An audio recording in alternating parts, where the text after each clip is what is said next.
tous, bienvenue pour ce nouveau Waka Jeu. Aujourd'hui c'est de Detective Club que je vous parle, un jeu de 4 à 8 joueurs à partir de 8 ans pour des parties d'environ 45 minutes. Un jeu parfait pour les amoureux des jeux d'images comme Dixit ou Obscurio. C'est parti, on y va. Detective Club, c'est donc un jeu d'images à rôle caché, ou en tout cas en partie caché. Qu'est-ce que vous trouvez dans Detective Club? Donc déjà des images, un grand paquet d'images, avec de très belles illustrations, comme vous pouvez le constater. Elles sont vraiment super jolies, c'est ce que j'adore dans ce jeu. Les images, elles sont vraiment superbes. Vous avez des petites ardoises qui vont être distribuées aux joueurs de différentes couleurs et des jetons look qui correspondent à la couleur de cette huile, des jetons point d'étoile, des carnets à la base vierge, puis après il va y avoir des petits trucs écrits dessus et un petit crayon. Donc chaque personnage va avoir un rôle attitré. Parmi les joueurs à Detective Club, il y aura un informateur, des détectives et un voleur désigné aléatoirement et sans que personne le sache. Chaque joueur, y compris l'informateur, va recevoir 6 cartes. L'informateur va regarder ces 6 cartes et parmi ces 6 cartes va essayer de trouver un thème. En tout cas, un thème qui va correspondre à 2 de ces images au choix. Il va venir l'écrire sur les carnets, donc il faut un mot, c'est pas une expression, c'est pas une phrase, pas un roman qu'on vous demande d'écrire, simplement un mot. Il va venir l'écrire sur les carnets, sauf un.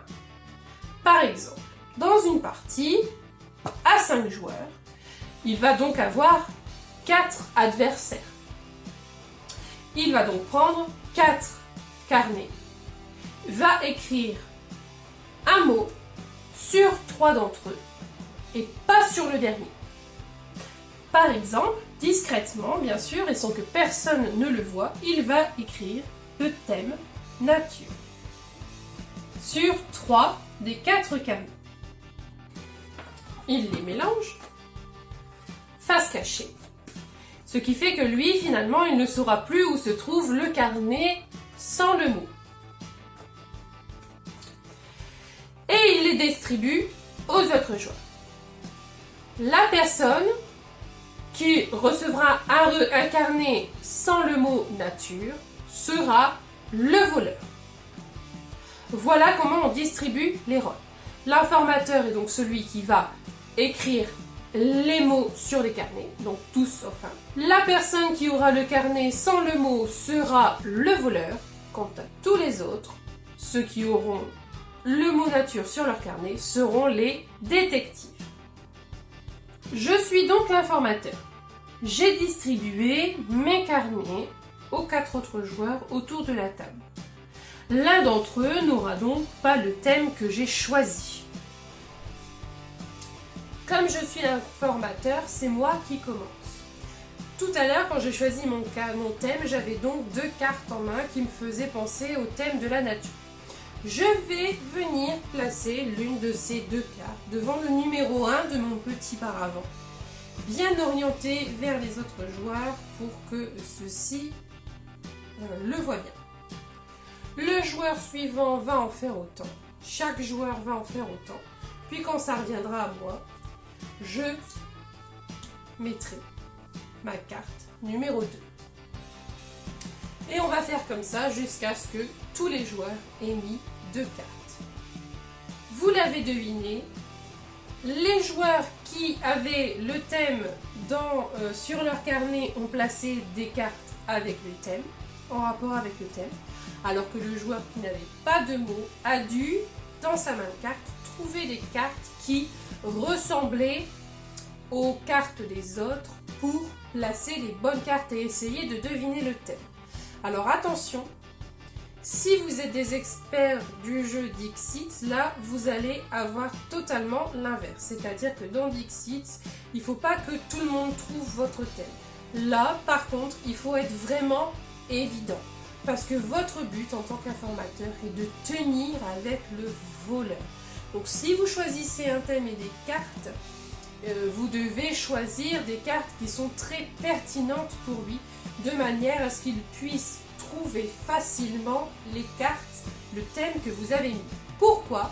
Parce que vous et l'informateur ne marquerez de points que si 0 ou 1 joueur ont voté pour le voleur. Si tout le monde a trouvé le voleur parce qu'il a été trop évident, eh bien, ni lui ni vous ne marquerez de points, alors que les autres joueurs, oui. Je vous expliquerai tout à l'heure comment on va répartir les points. Et sachez qu'en tant qu'informateur, vos cartes doivent vraiment correspondre à la perfection à votre thème. Alors, bien sûr, le voleur va pouvoir se défendre. Une fois que tout le monde a placé ses cartes, l'informateur va révéler son thème.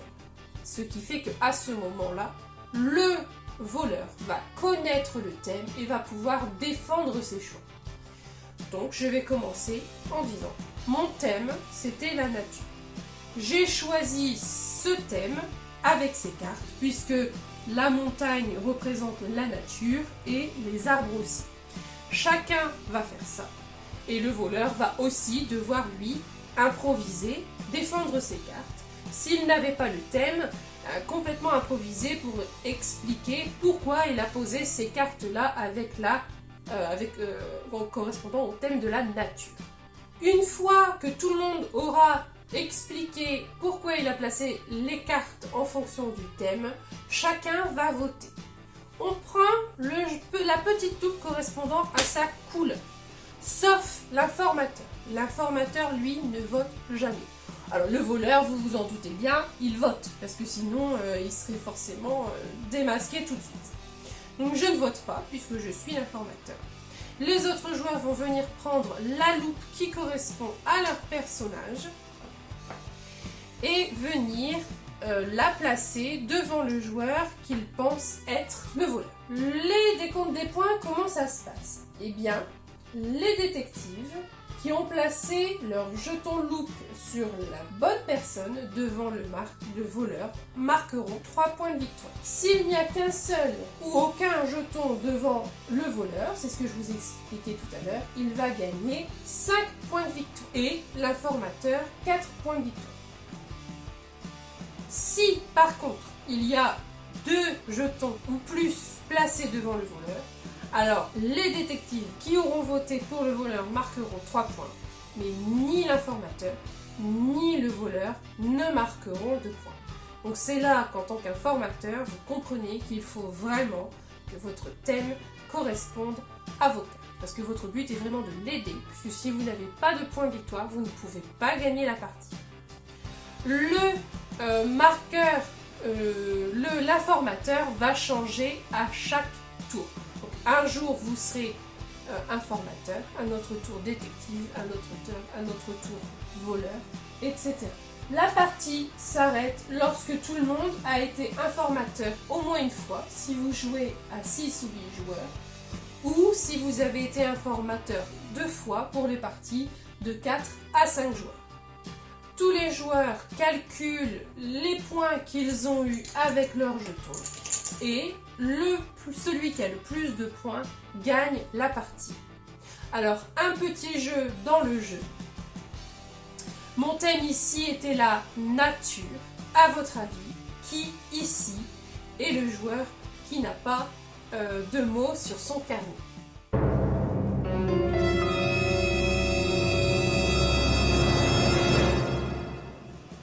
Alors, est-ce que vous avez une petite idée? Est-ce que c'était blanc?